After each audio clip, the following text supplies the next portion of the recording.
attention TV so be akwaba so comment, like, subscribe on our YouTube channel, follow, like, comment on our Facebook channel. We as well notification bar no na ye first to get the videos I dey bekumu na ebusiafo ene e kamia kwesa brand here we free the camp of evangelism apart the strong warning the call the ama everyone of Owusu Bempah na so binumu ene Ghana fo binumu na ni na ene say kamia kwese wo kiremu a Ghana fo ato wani the esi evangelism apart so a kamia kwese I didn't come person but abrante no ede ensem atu dwaye beko na yakotie ede aba Riata ene so fo Owusu Bempah I will track kakra be no nche say menka say on organize demonstration no menka say so fo Owusu Bempah na organize a demonstration. I'm just making an assumption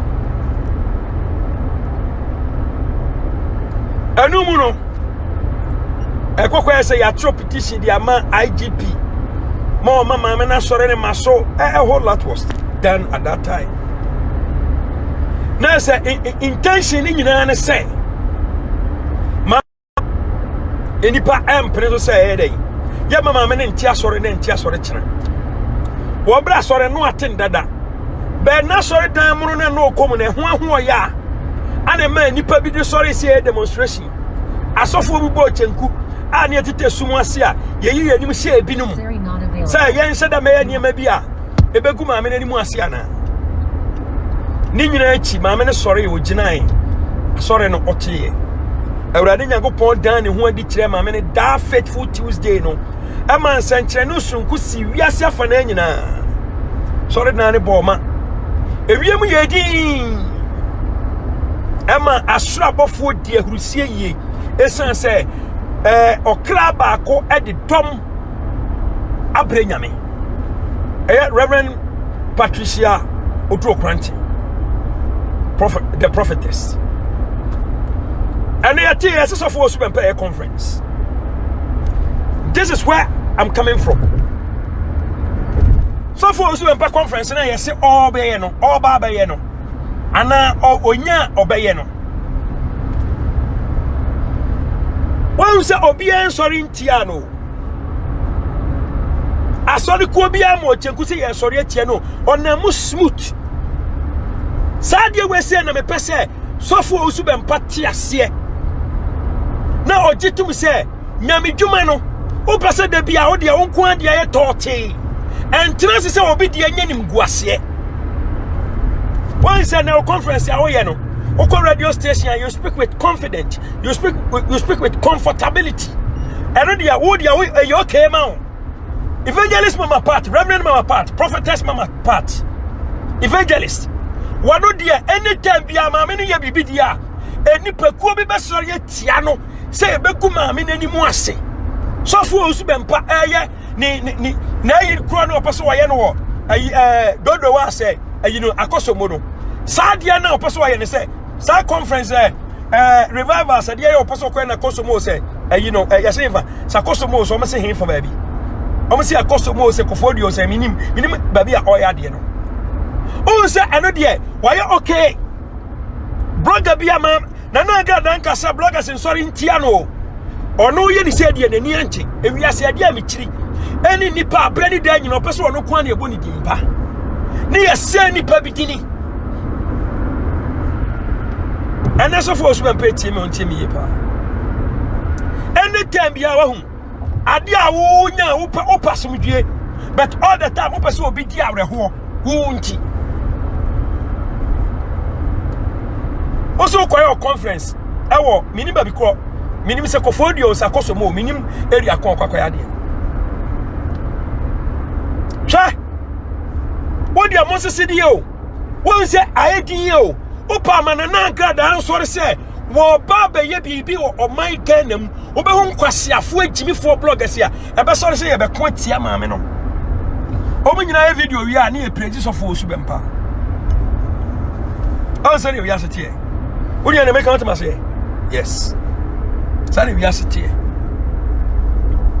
Ghana ya na atoda na maame ni bufu na so kasa nipa bi gina ncha mo ntiase maame na kana no atom di on kasa ayo on kan kire blogger bi say Mo me video mfangu papa na nimu ase. Mon kanta mon ko police station. Me be ko police station. Me be throw petition. Me be demonstration. No. She haven't plan of anything like that. On ka say obe organize demonstration e de tie obi a conference. O tini ba bi din gine ne ho. Opa mama mi nsori say o ya de bi wo Ghana ye benya nkwasiafo bloggers o mo agimi a o mo koma sofo Owusu Bempah 24/7 e be ba say ye ba be di mama na tem. Mama no so atidi fo sori na se oja ko ba bi ampesa be kora na akwakwada ne kibo. Me kan sem bi a kire mo pese mo bodate bi to na mo tenie ma bi ase na etoda Ghana police aye Ghana police service omo hwe ba bi aye ntokwa firiba se papa isi oye na ade e wo Ghana se kofodio sakoso mo mini ba bi oye ade no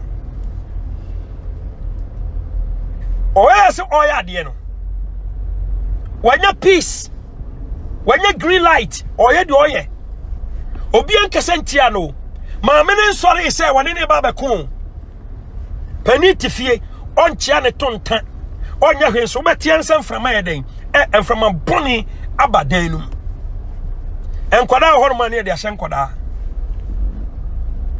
ko pani de onta pani ne nkwada te wono mo a yemfa ta enhye pani bani sa nanda bia obi a wonti ase a wode maame ne wotan no de nse tretre maame ne so adie se na ya na mempe no do unto others as you want them to do for you. And that's for Owusu Bempah say okwakoye revival ewo ida kofodio say akosomo minimba bi oya de no benimeti an say oya revival sha me kan no kura dia kire o man Ghana say so for Owusu Bempah sa wanhwe nkwada bi adi nachi enkwada nketinketi bi akomoti wo no aduba achi mo just say bloggers required I can't blame them achi awadane blogger one day say so esofo wa jimi chen obi a odi sofo Owusu Bempah okura bible atoni ni jimi anopa wia ne enwumere ana odidi papa nachi enti na sofo ekuo bi sori ye eni nkwada blogger ase di asha wo wani monyam.